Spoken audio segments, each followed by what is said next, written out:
这里是意大利的贝尔加莫，离米兰大概1个小时，漂亮。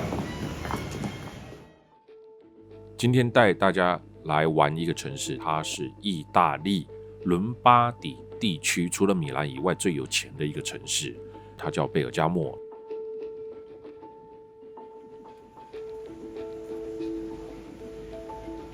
贝尔加莫它是一个山城，这个区块保留了完整的中世纪的结构。老城也因为被威尼斯帝国统治了360年，所以它的建筑都有威尼斯的影子。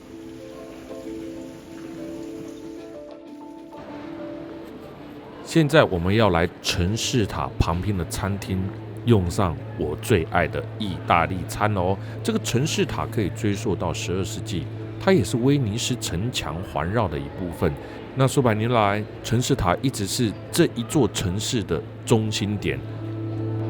我们现在就在它旁边的一个意大利餐厅吃饭，所以你在这边你可以听得到很清脆的这种钟敲的声音。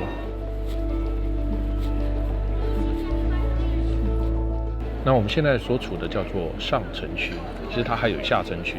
今天是阴天啊，都有在下雨，气温也蛮低的，但是我觉得很凉爽，还不错。到了晚上还是很多的观光客，很多当地的人在这边逛啊，但是都是老外比较多，因为亚洲现在来这边还比较少。其实我特别喜欢在每个城市都去品尝它道地特色的风味。好不好吃呢？这个有时候不是我个人说了算了，光这个 location 就已经价值连城了。但在12世纪的教堂旁边吃饭还得了？这些都是老房子啊。然后咖啡更是不用讲了，意大利是一定要喝的，就算没来意大利，我也是天天喝，很棒啊！而且对他们来讲，吃饭前一定要点饮料，这是老外的习惯啊。不点，反正他会觉得很奇怪。这么小瓶，超商卖很便宜，在这边卖一瓶就7欧8欧，所以我觉得很正常。Thank you， 这样，对啊，尤其是北意，它的消费算是比较高一点的。哇，这个是披萨，不错哎，这皮还不错。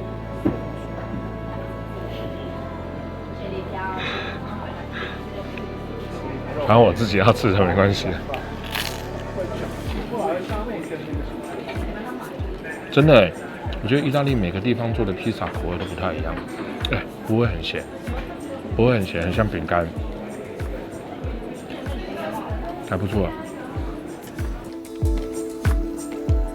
小镇其实也是意大利最迷人的地方。因为当时意大利是由许多城邦以及不同的独立国家所构成。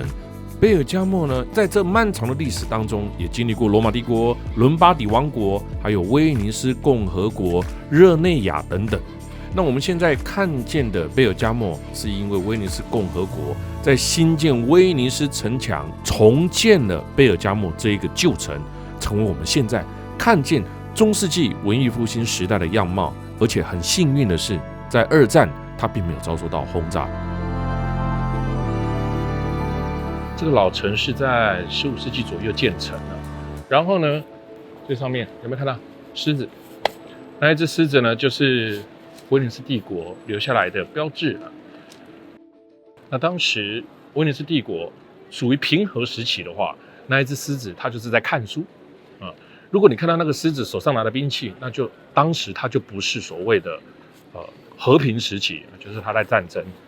那它虽然离地中海不是那么的近，但是呢，这里的商业非常非常的发达，尤其是它中间这个由大理石建造的喷泉啊，你看看不简单啊，这么都是老祖先留下来的。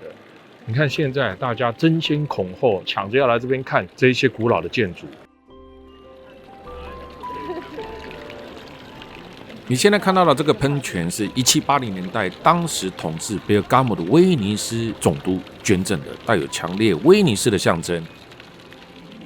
再来最特别的，也就是它的喷泉。意大利的喷泉来自于古罗马时期。如果以现在的工艺技术来讲，一个喷泉很简单啊，碰打一打水啊就来了。但是在当时哪有这种技术，哪有电，所以他靠的是什么？古罗马人高超的水利工程，就是用罗马水道将水引进去城市里面。而当时的喷泉主要用于公共的供水系统，而后慢慢演变出文艺复兴风格的喷水泉，除了实用之外，还非常非常的美观。水是民生很重要的一个环节，这个城市有水，代表了这个城市的兴盛繁荣，也能够吸引更多的人来。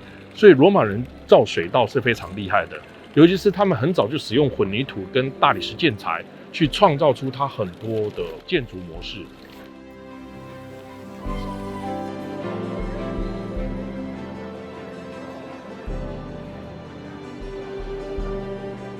那我们再往旁边走，会看到这个开放式拱廊的建筑。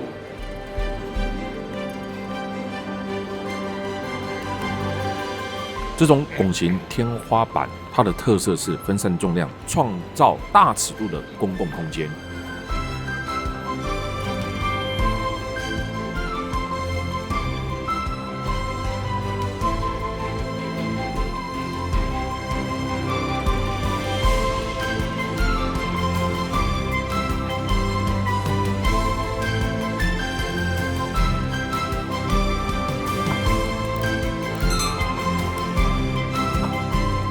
圣母圣殿里面好像都不能拍，所以呢，我进去看就好，等一下我再拍外面给大家看。现在进来摄影都要确认一下可不可以拍摄啊？今年能拍，不代表明年还能拍。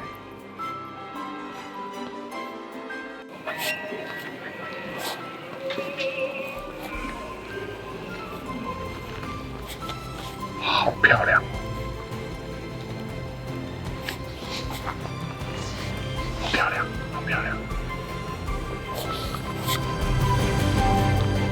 外面美，里面更美，这就是标准的巴洛克式的建筑。圣母圣殿可以说是旧时期贝尔加莫最重要的教堂，现在它的地位一样不可动摇。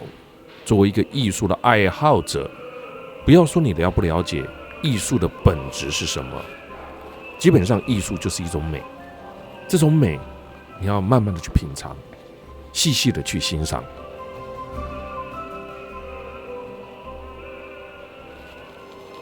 在整个意大利当中，我最喜欢的风格其实就是华丽的巴洛克式的教堂。而巴洛克式的教堂真正的奢华在内部，它的装潢基本上完全体现了17世纪的巴洛克式的奢华风。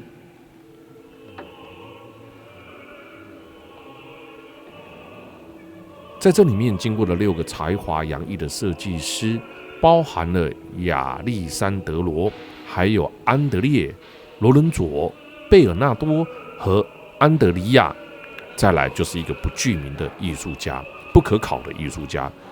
这几个才华洋溢的设计师完成了现在我们所看到的圣母圣殿。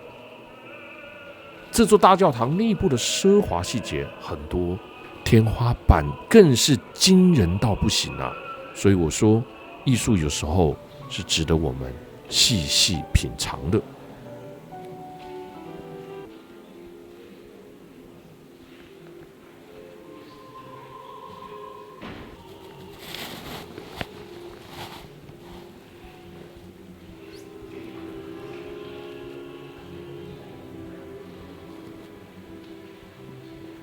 贝尔加莫是比较少人知道的地方。这旁边有个大钟楼，前面是它的主广场，然后后面还有它的主教教堂了，贝尔加莫主教教堂、圣母教堂。那12世纪建成的，外观是很朴素的罗马教堂，但是有看到了里面不可思议的美，哇，那种巴洛克式的那种艺术画作，所以这是我觉得我喜欢意大利的因素之一。意大利文艺复兴时期总是有令人难以置信的工艺，让你感到非常的惊讶。在这里面的内部装饰主要为17世纪的巴洛克风格，意大利教堂当中的大型装饰艺术以湿壁画为主，而在圣母圣殿当中，有一幅挂毯，8英尺高，20英尺长。最特别的，它是意大利版的耶稣受难图挂毯。这里大钟每天晚上还会敲180下，或者跟那个寒山寺的钟很像，差不多。在寒山寺是新年才敲，那这边贝尔加莫的这个大钟楼是每天晚上都会敲，所以你在这边你可以听得到很清脆的这种钟敲的声音。文艺复兴时期是壁毯艺术的极盛期，壁毯的制作工法很精细繁琐，一件往往要耗时数月甚至数年来完成。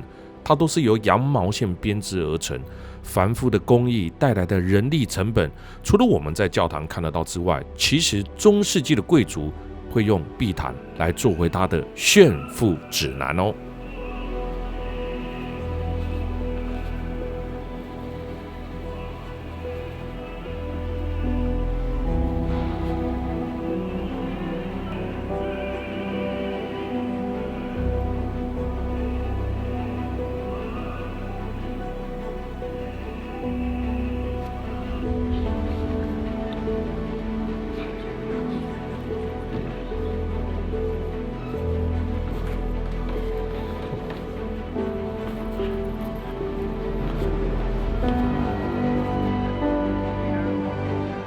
如果意大利的教堂还有它的艺术风格已经让你深深着迷，我告诉你，老外更着迷啊！一个教堂，光听讲解，光看它的外观啊，就可以耗上2-3个小时，去了解它的历史，去知道它的过往，去知道它的一砖一瓦建造的原因是什么。当然，可能是民族性还有宗教信仰的不同，对我们来讲，更常把它当一个艺术品，拿起手机拍拍照。但我觉得这样也不错。在旅游的过程当中，如果你喜欢历史，你就多琢磨；如果你喜欢它的美，那你就多欣赏，拍拍照咯。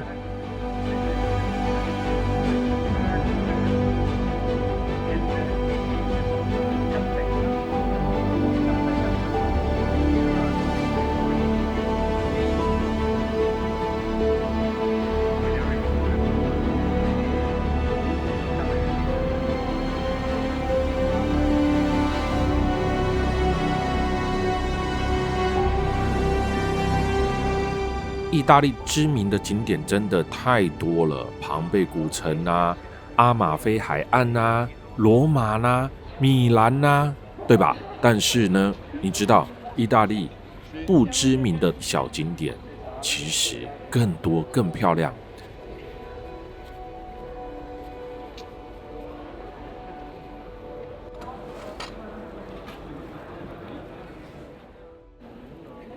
其实，在欧洲啊，美国我不晓得，但是在欧洲，整个用餐过程其实有时候蛮长的。你看，不管几个人给的桌子都小小的，有时候你看很多的空位，他们也不会让你去坐，为什么？因为没人啊，没人服务你啊，而且服务都要钱的，因为人工很贵啊，所以都要花很长的时间去吃一顿饭啊。那他们就是这个样子啊，你急都急不得，不管你是谁，对他们来讲，吃饭是很 relax 的，很休闲的。他们认为吃饭是要享受食物，所以慢慢吃，慢慢等，慢慢来。这在旅游上面有时候会卡到一个点，就是完了，我等一下要赶着去下一个点怎么办？很多的老城区，你知道，它只能够呢停在外围，它有规范地区啊，你必须停在那个地方，然后walking 走路上来，好远，那没办法，他们只是越规定越严格。你知道，像我们是因为小车嘛，小车就可以直接走路大概3分钟，你就马上到达这个老城区了。所以现在在欧洲越来越流行那种6个人、7个人、8个人来这个老城玩。但是相对之下，当然这种小型的旅游方式费用是会高出将近快1倍。那各有所需，它有它的好处跟方便。像我们现在来到了贝尔加莫这个地方，你光进来就有城市税啊。那你没有经过核准的车，没有环保的车，没有当地的车牌，你不能进来，你要另外再买入城税。所以有时候很多人会说，欧洲怎么越来越贵？对，他们每一年都不断的在调整他们的税金，因为观光客越来越多，越来越多的观光客，他们就必须有更多的税收去维护，甚至去补偿当地的人民。他们又为了环保，然后为了维护这些古迹，因为他们这些祖先留下来的，不好好维护不行。所以你在参加，或者是你去欧洲，你会发现一年比一年贵，这是没办法改变的事实啊。他们的税收，他们很多的隐形成本，但是很值得啦，大家还是会被它的文化、美景、艺术所吸引，对吧？这就是意大利。